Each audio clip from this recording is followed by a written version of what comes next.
接下来请收看中嘉新闻。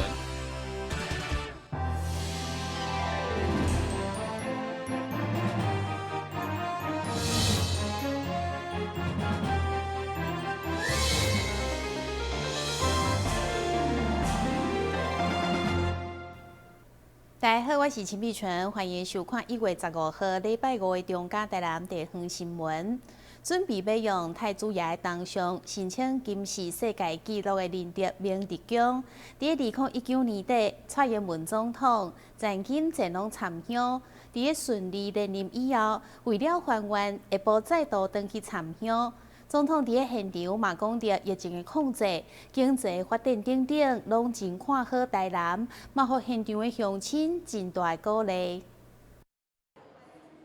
2019年11月大选前，曾经来林德太子庙明德宫参香的小英总统，为了感谢太子爷的领下，在4个月后再次回来参香还愿。包括内政部长徐国勇、市长吴一婷、民进党籍5位立委、加市党部主委以及小英集会等侪乡亲拢到场现场人山人海。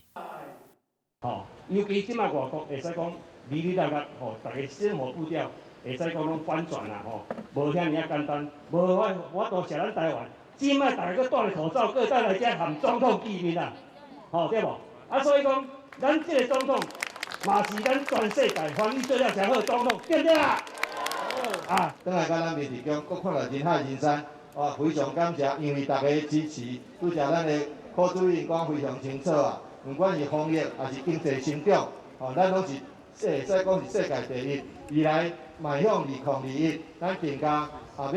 要互台湾发光发热，都发亮，会当伫小英总统的领导之下，咱继续拼经济、拼防疫，会当互咱百姓生活里生活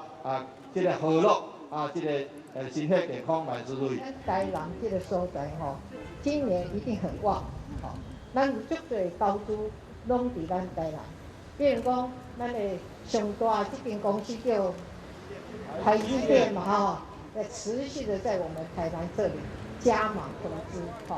带来很多的机会给年轻人啦，世界还有一间公司足大间的叫 Google 嘛，这嘛要来咱的台南设厂，互咱的台南的少年人有一个新的机会嘛，台南还有足多机会，所以我看好台南。不管是疫情的控制、各方的突破、经济发展等等，面对2021年新的一档，小英强调，只要全民团结，一定会当镇赢、稳定成长。相关的信心单位，嘛互在地乡亲真大的鼓舞加安心。南新闻军及何乔邦采访报道。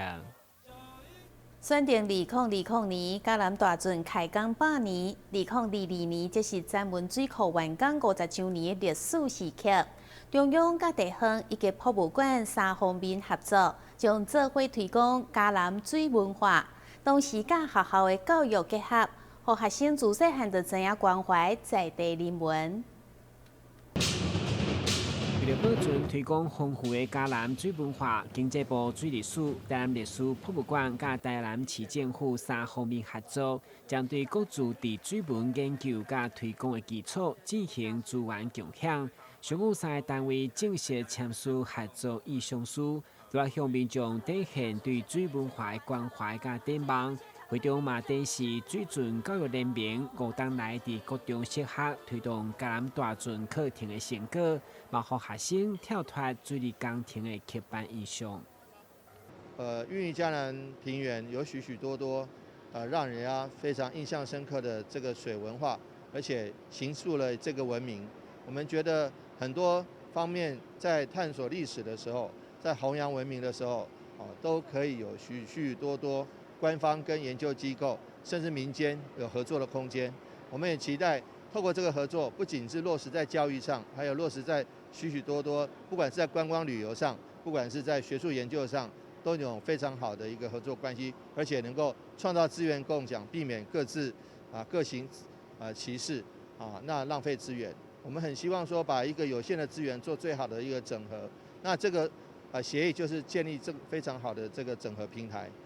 根据了解，2020年是嘉南大圳开工100年，2020年则是闸门水库完工50周年纪念，所以这摆3方面的合作，嘛是改变历史的重要时刻。另外，市长吴伟霆日前透露，过年后市府团队的小内阁将有所变动，最近就传出戴谦将接任副市长，上午市长否认，单纯是媒体揣测。没有了，现在还没有想到那么多了。哦，那我们很多活动哈，这个在年后的部分，现在距离过年还有1个多月啊，那个1个多月的事情，1个多月中间会发生很多事情，我们也不知道，所以说这个部分也还没有，这个纯粹属于这个媒体揣测，也还没有经过一个我们都很多人事的一个作业，不管是高层、中层，还有这个基层的人事作业都还在研议当中。台新闻军及何乔邦采访报道。面对内地进口，市府不只对猪肉严格审查，伫个肉品加工进口方面同款卖检验。15号上午，市长特别率队前往位伫个永康的长衣公司抽样检验，为消费者做把关。300克。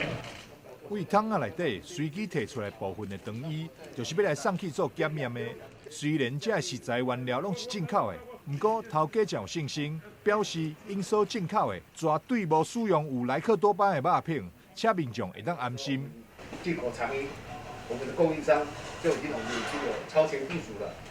包括这个为了全民的健康，帮我们的供应商统一这种大企业，他们就是要求零检出。所以，从那时候开始，一直到现在，我们都是零检出了。是过去大家常常在这个零售业者常常看得到的这个 SGS 的这个检验报告。对不起，那 SGS 的检验报告只有一次性啊，你这一批的检验报告是符合标准，你下一批不见得符合标准了。所以有时候你在肉摊上看到那个 SGS 的检验标是1月1日发的，结果他弄到12月31日还在用。所以我觉得是这种标示哦，还是要清楚一点比较好，而且是逐批有效啊，而且是当批有效，不是永远有效的。所以我觉得这种部分某种程度借着这次瘦肉精的议题，也让大家知道国内的标章标示事实上充斥了很多。最重要的才是政府的稽核，如果稽核能够完善，稽核制度建立起来完善的话，我觉得才有帮助。台南是美食之都，也是真侪食品业者重要聚落。现在也因为含有莱克多巴胺残留标准的猪原料已经开放进口，所以市府相关单位要做好准备，做好稽查，将国产甲进口的肉品标示分流，并要求业者落实源头管理，就是要来为消费者的权益把关。台南新闻张硕伟采访报道。近年来，每一届遇到大风雨，总是传出路树倒去，甚至造成民众死亡的不幸。所以今年工务局持续进行行道树巡检，经过专家的判定，查出有21丛的坡地树有高度的风险，所以打算伫2月底进行移除。最近寒流来袭，路顶风加足透，为了避免行道树断去，伤到人车危害再次发生。工务局今年持续进行巡检，其中对南门路一直到国民路顶有21丛菩提树，因为树的角度足大，经过专家评估，已经属于高风险，建议移除。所以市府打算伫2月底进行刷走，确保安全。我们自己全馆的树木各属地主义全馆的树木，他要自己先去做一个自主检查。那当然也是民众也可以透过1999来做通报，那就是管理机关维护机关就要去做一个后续的检查跟处置。当年有一寡路树看起来规丛好好，结果却熊熊倒落来，拄要用科学仪器来侦测，也无真歹对外观来判定。对此，工务局嘛提出，毋是当天却异常落叶，有可能是树身拢被白虾食空，或者是感染着病等等，爱市民提高警觉。那如果你发现说这个树木已经有高度风险的话，可能他们维护机关就要立即去做处置，比如说去做移除的动作。那如果说你你发现就是说利用这个9宫格去评估出来之后，发现疑似有高风险，但是可能就是疑似的话，可能我们后续会委托专业的机构来做一个树木的检查，然后出具报告之后，然后再做进一步的处置。为了兴地树的安全巡检，市府今年甲明年各编的500万，预计针对重点区域的4500丛兴地树进行检查，也欢迎市民来关心，共同体检通报。台南新闻军及何超邦采访报道。休困一下，马上登来新闻现场。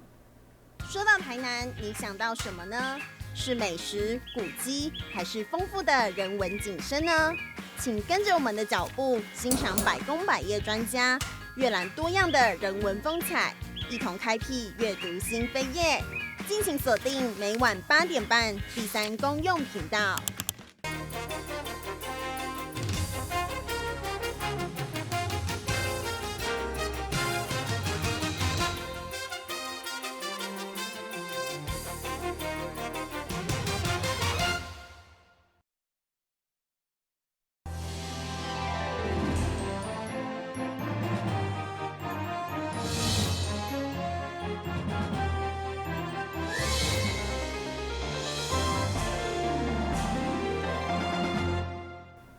安平乡土文化馆伫今年初重新布展，邀请远鸿企业董事长杨春娥来策展。杨董事长不只将家己喜爱金马收藏展出，而且佮邀请学术界介绍大江内海丰富的金马生态，欢迎民众前往欣赏。位伫安平观音街的安平乡土文化馆，原本是历史时期的校长宿舍，经过公所的管理整修。日前嘛，得到台湾的电影《孤味》来借镜拍片，成为民众打卡的景点。配合电影内面的饮食文化，目前嘛正展出练练台江、谢谢友情的展览。展出的内容拢是甲台江的生态、金马有关系。练练台江，谢谢友情，这就是我们现在我们的安平乡土文化馆的展览。里面呢有各式各样的螃蟹。那在我们安平，大家都知道，我们快建成400年了。那在这建成400年，从荷兰人占据我们，到民政，到我们的清领，然后到日据，然后到现在的民国，在这个政权的转移，那石蟹文化是不是也有不一样呢？当然是不一样的。欢迎大家到里面去看一下，到底有什么不一样。那希望大家呢看了之后，这么丰富的文化记忆就留在脑海里面。那来到这边，不要忘了，一定要去吃我们的螃蟹。我们的品尝一下我们螃蟹美食，然后呢就把那个美食留在肚子里面，这样子的话会让我们的套句现在的流行话语，像极了爱情。那希望大家有空到我们乡土文化馆来走一走，看一看。莫看这大大细细的金马，有画质，嘛有标本，其中艺术品的部分，包括大件的金马、刀啊、椅啊的木雕，嘛有石雕，甚至是黄金打造、书画等。这拢是远鸿企业董事长杨春娥的收藏，欢迎有兴趣的民众会用到安平乡土文化馆来行行看看。台南新闻林根采访报道。农历年前的1个月是全国管会月，市府响应管会月活动，15号举办记者会，由市长带头呼吁市民踊跃管会，和台南地区的血液库存会当稳定提供病院医疗用血。农历年前天气寒冷，影响到民众捐血意愿，加上学生族群放寒假等因素，捐血量减少。以台南为例，目前血液库存量只剩3.8公，为了会当维持年节期间各病院稳定供血，缔造健康平安的春节，市长王伟特特别甲台南捐血中心联手召开记者会，呼吁市民踊跃加入捐血行列。借这个机会呼吁所有的市民朋友们、所有的好朋友们，大家一起参加捐血的行列。我们不但要出来面对，而且要出来捐血。尤其在每年在冬天的时候，在1月的时候，为什么会叫捐血月？因为这个时候比较欠缺血源。尤其接下来的话，一方面碰到了学生寒假，一方面碰到了这个传统的年假，所以说因为这样子的关系，那加上天气又比较冷，所以说血液的捐血人变少了。那捐血人变少，用血人没有减少，但是所以说造成了血源短缺。以台南来讲，现在的这个平均的血液的库存量只有剩下3.8天，那基本上已经进入非常这个红色警戒了。一方面我们缺水，一方面又缺血，所以说我们很希望说在年节的时候，在年节之前，尤其是在同学放寒假之前，大家可以挽起袖子出来捐血。台南关怀中心表示，因为天气的因素，加上年轻族群放假，所以每到农历年前后，都会有欠货状况。希望透过这次记者会，会当唤起更多人响应关怀。我特别看了一下我们台南区中心的血液库存是3.8天了哈。当然3.8天的先决条件是早上几家大医院的出库我们都出了哈，所以3.8天大概基本上可以维持基本的是没有问题哦，医院没有缺血哈。不过我们担心的不是现在，而是整个捐血就像刚刚市长讲到过年的这一段时间到2月哈，我们是希望在过年前能够把血液库存提升到10天。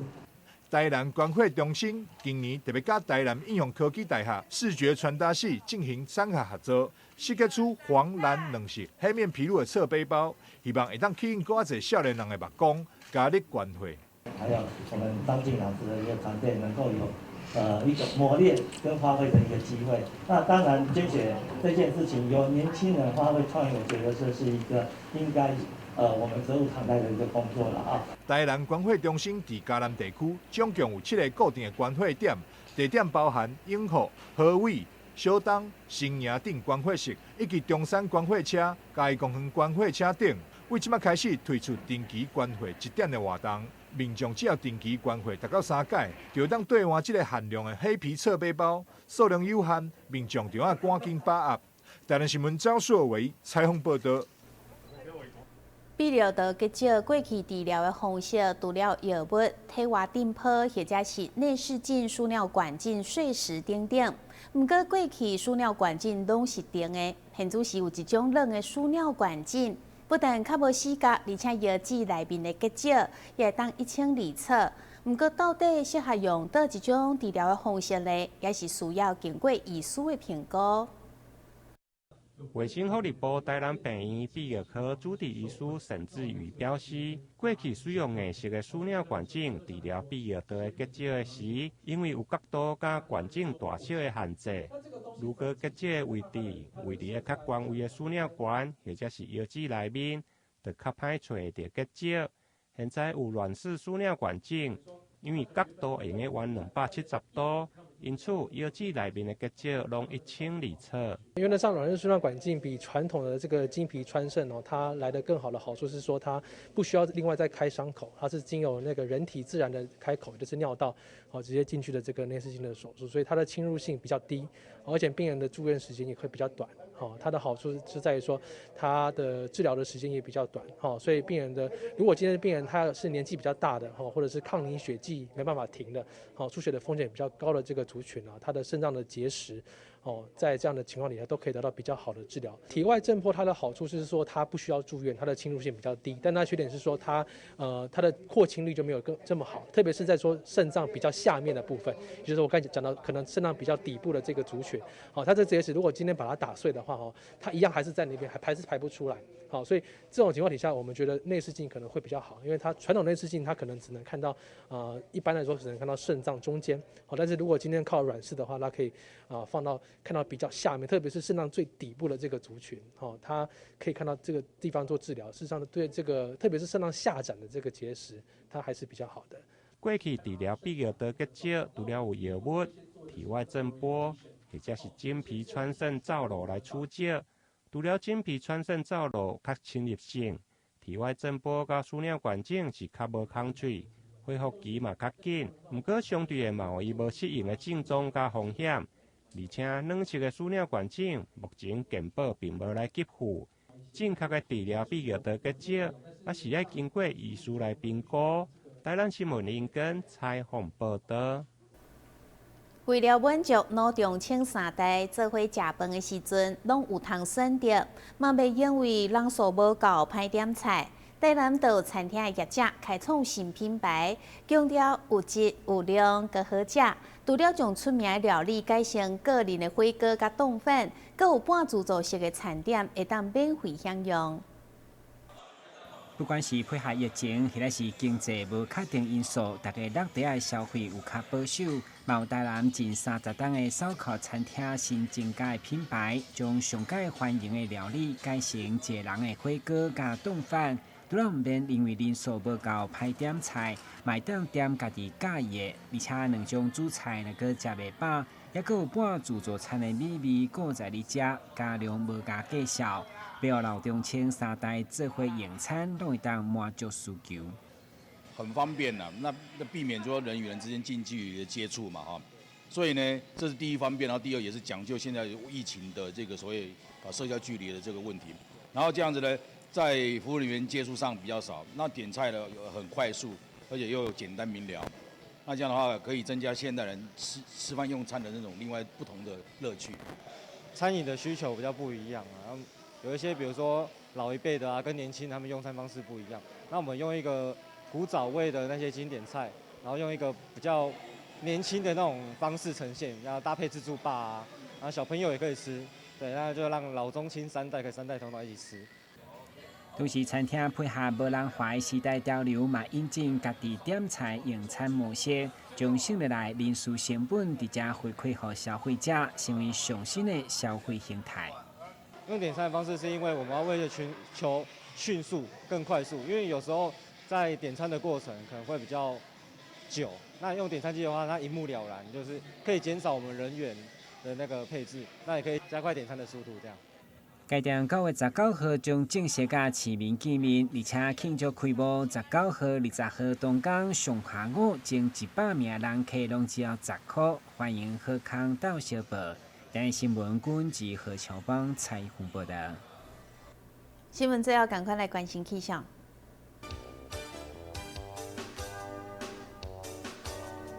明仔载是好天有时侪云的天气，温度12度到21度，袂落雨。海面平均风力6级到7级，上大阵风是9级。感谢你收看1月15号的中嘉台南地方新闻，我是陈美泉，咱再会。